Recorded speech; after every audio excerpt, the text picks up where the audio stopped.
Storytelling is making a comeback. People come up to me and say, can you actually get kids to listen to you, when you go into the schools? And actually I can. I mean, it's people still love to listen to stories. It hasn't changed, even with iPhones and all that stuff. Storytelling is like a snake. You can't quite kill it.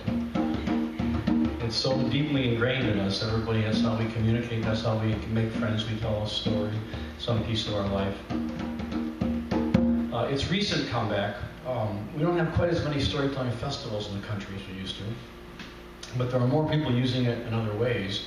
And, people, teachers, preachers, counselors, and it's making kind of a comeback or a revival in kind of bars and nightclubs and clubs in Chicago and other cities. You might have heard something called The Moth on radio. It's on 250 public radio stations.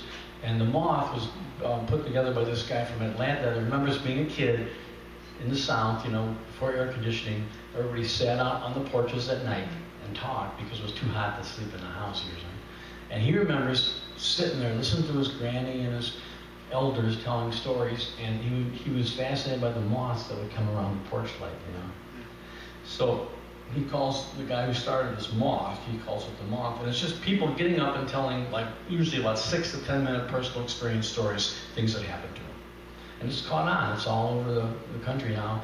And some of them are moths, some of them are other kinds of short story venues. But in Chicago, there are now 40 storytelling events a month where you can hear those kind of stories.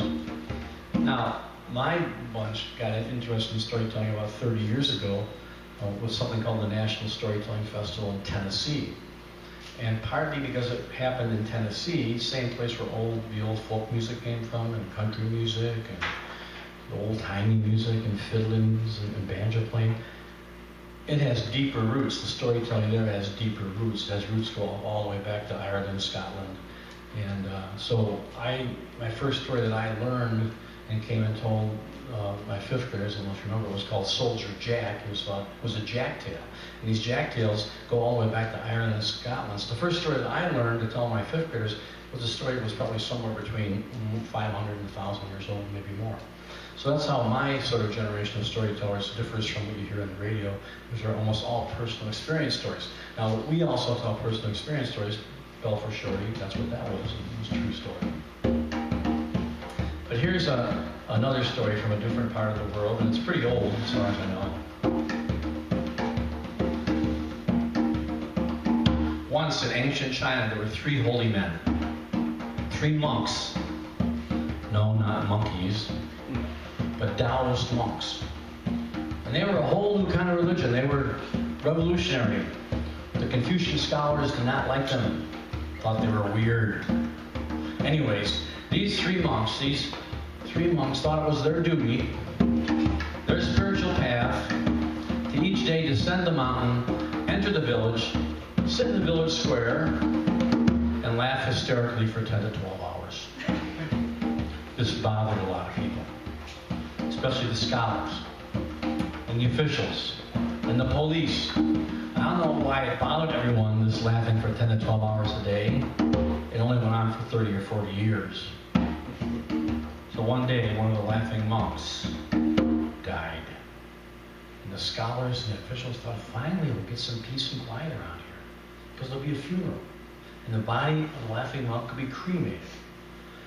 And place the body of the laughing monk on the funeral pyre. A pyre is a pile of wood. And we'll light the wood, and the flames will consume the wood, and will consume the body of the laughing monk, and his ashes will rise to heaven with our prayers. It'll be devout, it'll be sacred, it'll be silent. Finally, we'll get some peace and quiet around here. Now, do you think that's what happened? See, I taught her about, she's smart for that. No, that's not what happened. For you see, on the day that he was to die, the laughing monk gave very specific instructions to his 2 friends.